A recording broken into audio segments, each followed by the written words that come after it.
Bienvenidos a esta nueva parte, la siguiente parte de nuestro estudio del libro Apocalipsis. Hoy vamos a iniciar en esta sesión capítulo 2, capítulo 3, pero antes de saltar y ver cada una de las 7 cartas escritas a las 7 iglesias, queremos enumerar o darte un poquito de contexto de las diferentes maneras en las cuales las personas tienen puntos de vista, porque puntos de vista hay muchos, pero queremos que quede claro el que nosotros vamos a usar para estudiarlos, que es el punto de vista que más se utiliza, el más normal, pero ya sabemos que siempre hay cosas que están fuera de contexto, fuera de lo normal, pero queremos que quede claro el punto de vista que vamos a utilizar. Entonces, estas 7 cartas fueron dadas, reveladas directamente del Hijo de Hombre. El Hijo de Hombre, Jesús, Dios, está hablando algo en específico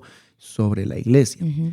Cada carta fue escrita específicamente para una iglesia en específico, para que fuera leída, hablada, fuera entendida en esa iglesia en específico. Pero también vamos a ver más adelante que hay una frase que aparece en cada una de las cartas. En cada una de estas cartas hay una frase.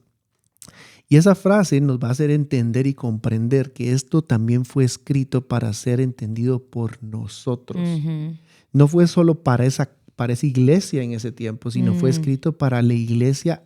A través de la historia se puede utilizar para la aplicación y también para la iglesia en el tiempo final, la iglesia moderna, la iglesia del año en que nosotros estamos vivos, puede ser aplicado. Y la frase es: el que tiene oídos para oír, que oiga lo que se está hablando. Y algo que quizá te puedas preguntar es qué mensaje contienen estas cartas, qué significan las cartas que fueron enviadas a las iglesias. Y en esas cartas habían mensajes específicos a las iglesias acerca del pecado, acerca de las cosas que estaban haciendo bien, de sus victorias o de sus formas en las que estaban comprometiendo su caminar con el Señor. Entonces, y estas iglesias son reales, están en una ubicación real. Pongamos también un mapa y en el mapa puedes ver en qué lugar están, en qué país. Este es el país de Turquía y puedes ver el orden en que las cartas se van dando y cómo se van desarrollando, ¿verdad? Entonces vamos a ver ahora las perspectivas diferentes de diferentes personas de cómo se estudian estas cartas. Y la primera es una perspectiva histórica. En la perspectiva histórica, ellos creen o dicen que todos los eventos que suceden a lo largo del libro de Apocalipsis ya pasaron en un momento de la historia. Por ejemplo, se habla de uno de los 7 juicios. Ese juicio para ellos a lo largo de la historia ya sucedió. Solo estamos a la espera de los últimos 7 años antes de que Jesús regrese, pero todas las demás cosas ya pasaron en algún momento. Y por ejemplo, vamos a poner en tus notas, ellos ven a la iglesia de Éfeso representando a la iglesia de la era apostólica. Al final de la era apostólica, cuando los apóstoles estaban siendo asesinados, se convertían en mártires y la iglesia estaba creciendo en un amor frío. Se estaba perdiendo ese primer amor. La iglesia de Esmirna corresponde al periodo de la era de la persecución romana con el emperador romano Traján. La iglesia de Pérgamo, para la perspectiva histórica, corresponde a la época de Constantino, cuando la iglesia estaba caminando en total inmoralidad, había compromiso de sus creencias teológicas y la iglesia estaba amarrada con el mundo. La iglesia de Tiatira corresponde a la iglesia de la época media, o como algunos le conocen como la época oscura de la iglesia, cuando se cayó en apostasía, la doctrina estaba todo mezclado, era un desastre. Había falsa doctrina. La iglesia de Sardis, para esta perspectiva, que no es la que nosotros estamos enseñando, corresponde al periodo de la Reforma, en el cual la iglesia estaba completamente muerta y habían unos pocos que se rescataban, unos pocos fieles. La época de Filadelfia, que le conocen ellos, la época de Filadelfia es cuando había una explosión de crecimiento de misiones. Las misiones estaban yendo por todos lados del mundo Y luego tenemos la iglesia de la Odisea, que corresponde a la iglesia moderna, que es en la que estamos nosotros, que lo que la caracteriza es la tibieza. Que si nos ponemos a pensar, Realmente, hay ciertas conexiones que uno podría decir, puede ser esta perspectiva. Puede sí, ser. porque si creemos que solo ocurrió en ese momento, estamos limitando a que solo en ese tiempo pasa eso. Y ese es el problema con esta perspectiva. Que solo, por ejemplo, que en la Odisea solo hay esa tibieza en ese tiempo de la historia. Y sabemos que si conoces la historia de la iglesia o empezás a estudiar acerca de la historia de la iglesia, que en algún momento lo vamos a hacer acá también, podemos ver que la tibieza no solo se da en la iglesia moderna, sucedió en diferentes etapas a lo largo de la historia de la iglesia. Y sigue sucediendo. Por ejemplo, las falsas doctrinas siguieron apareciendo alrededor Exactamente, de la no iglesia. solo pasó con Tiatira. No, eso pasa todos los años, sucede en todos los lugares. Entonces creo que esta forma o este punto de vista de ver las iglesias No es correcto. no es correcto. Entonces ahora vamos a ver la otra perspectiva. Que también es incorrecta. Que también es incorrecta, pero queremos que conozcan todas las perspectivas. Sí, porque es bueno saber las perspectivas al momento de dialogar con alguien, intentar explicarle a alguien esto y a lo mejor tienen una perspectiva diferente y poder entablar una conversación y no ser ignorantes, ¿verdad? Esta perspectiva que también está equivocada, bueno, si es tu perspectiva podemos tener una conversación, pero la perspectiva futurista, ellos consideran que todos los eventos sí son futuros, pero ellos hacen una mezcla con la perspectiva que acabamos de explicar, que es la histórica, donde ya todo ya sucedió en algún tiempo de la historia de la iglesia y solo faltan 7 años. Entonces no podemos aplicar nada de lo que está antes de los 7 años a la iglesia del tiempo actual. Ese es el problema con esta perspectiva. Es como escoger esto me conviene para ahorita. Es escoger lo que querés. Y esto solo fue antes. Entonces, esta tampoco. Y ahora tenemos la otra perspectiva que es la preterista. Esta es la que está un poco más difícil de poder aceptar. Ellos consideran que fue escrito en el año 70, antes del año 70 antes de Cristo. Entonces, nada de lo que está acá puede ser aplicado a nosotros porque todo el libro de Apocalipsis es historia para ellos. ellos. Es historia. Incluso todos los eventos de profecía, todos los juicios, todo eso para los preteristas ya pasó. Y esto es un punto de vista muy peligroso porque nos mete a poder solo pensar que toda la Biblia entonces es solo historia y que todo es historia, un libro nada más de historia, cuando la palabra de Dios es viva. Y que no puede ser aplicado a nosotros. Y recordémonos que la palabra de Dios dice que todo va a pasar, pero su palabra permanece para siempre. Y como Él es el mismo de ayer, de hoy y de siempre, no puede ser solo historia. Claro que sucedió muchos años, pero es una palabra inspirada por el Espíritu Santo y la Biblia dice que es activa, está viva y divide y discierne. Así es. Entonces, ¿qué perspectiva es la que vamos a utilizar nosotros para este estudio? Que es la más aceptada por la mayoría. Es que estas cartas, estas 7 cartas, sí fueron escritas para iglesias en específico. Definitivamente, la que fue escrita para la iglesia de Éfeso fue para la iglesia de Éfeso. Pero hay una frase, no sé si la puedes leer en tu versión. Sí, esta frase se menciona en todas las cartas y dice: el que tiene oído, oiga lo que el Espíritu dice a las iglesias. Quiere decir que tiene una aplicación para la iglesia en específico, pero de ese momento, pero también tiene una aplicación universal.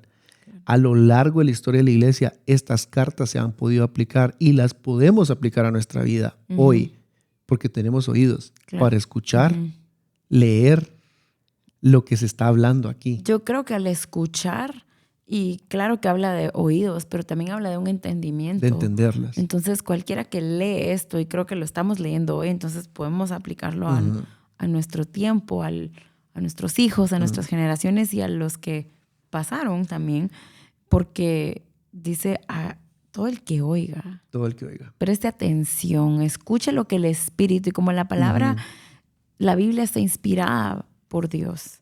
Es la palabra viva. Entonces el Espíritu está hablando y el Espíritu siempre está hablando y la palabra es activa. O sea, no podemos decir que solo se aplicó a un tiempo en la historia. No podemos decir que solo se aplica en el futuro, sino se aplica a ayer, a lo largo hoy de la historia de la iglesia. Siempre. Exacto. Ahora, yo sé que pero ¿por qué están hablando de estas perspectivas? Y la razón es que estas perspectivas a veces causan mucha división y no, bueno, y confusión. Y confusión, que eso es lo que quiero decir. Eso es lo peor. Entonces quiero que tengamos clara la perspectiva que vamos a utilizar y que es la que la mayoría de las personas utiliza y es la que tiene más sentido. Yo creo que esta perspectiva también es muy importante y tiene mucho sentido porque nos hace estar sobrios. Ajá. Nos trae sobriedad, nos trae a estar alertas y el Señor nos llama a estar alertas todo el tiempo. Entonces, cuando podemos aplicarla a nuestra vida y puedo dejar que alumbre mi corazón, me mantiene sobrio y me mantiene alerta.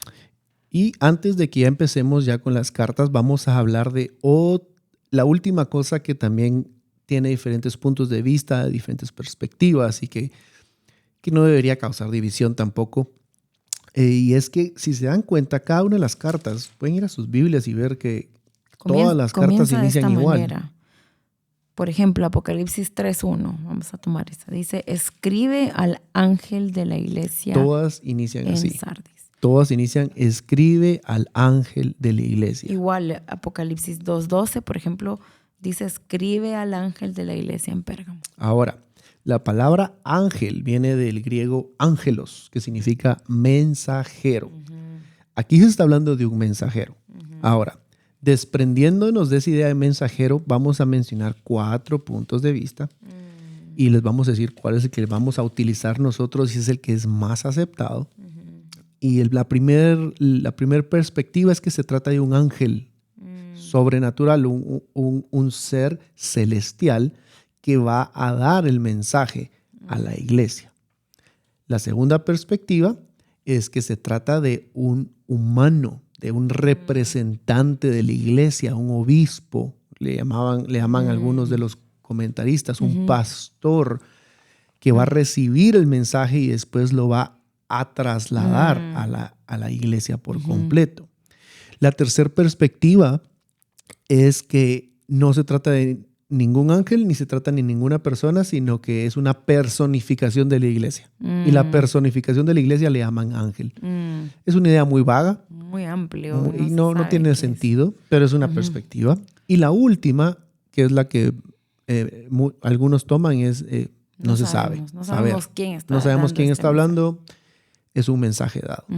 La que nosotros vamos a utilizar es la segunda, que es que se trata de un pastor, un encargado, alguien que fue delegado para esa iglesia, para dar el mensaje que Juan está recibiendo, ¿verdad? Es lo que, ahorita les vamos a poner un ejemplo porque es lo que tiene más sentido.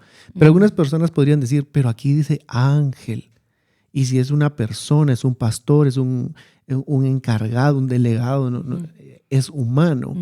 Pero vemos, por ejemplo, en Mateo 11:10, se refiere a ángel como un mensajero. ¿Verdad? Lo vamos a leer. Mateo 11:10 dice, porque este es de quien está escrito. He aquí yo envío mi mensajero delante de tu faz, el cual preparará tu camino delante de ti. Si ustedes van al original, van a ver que la palabra mensajero aquí viene de ángelos. El ángelos es un mensajero, no está necesariamente solo el ángel. Bautista, y se refería a Juan el Bautista. Otro ejemplo, que no lo vamos a poner en pantalla, pero están en sus notas y ustedes los animamos a que los vayan a leer. Santiago 2:25, cuando se está hablando de Rahab y los mensajeros que escondió en su casa. Se usa la palabra ángelos y la palabra ángelos era el mensajero. Y si quieren algunos ejemplos del Antiguo Testamento, tenemos Malaquías 3:1, Malaquías 2:7. Y si realmente yo leía un comentario de que un ángel no puede liderar una iglesia. Tiene que ser una persona, tiene que ser un pastor, tiene que ser alguien encargado. Es un mensajero. Y además, si nos ponemos a pensar, El libro Apocalipsis inicia diciendo de que la revelación de Dios fue dada a Juan de una manera sobrenatural. Entonces viene un ángel a revelarle algo a Juan y ahora se supone entonces, si utilizáramos la perspectiva de que se trata de un ser celestial, un ángel, ¿verdad? Juan recibe la revelación a través de un ángel para ahora venir a contársela a un ángel para que ese ángel ahora se la diga a la iglesia, lo cual nos deja con la duda de cómo un ángel le va a hablar a la iglesia. Tal vez se lo iba a revelar al líder y ahora el líder se lo va a dar al resto de la congregación. No tiene mucho sentido, es como un proceso demasiado largo. Por lo tanto, nos vamos a quedar con las siguientes perspectivas. Número 1, estas cartas son específicamente para estas iglesias, pero pueden aplicarse universalmente a la historia de la iglesia y a nuestra vida actual, a nuestra época actual. Y cuando se habla de ángeles, se trata de mensajeros. Personas encargadas de esa congregación de dar el mensaje.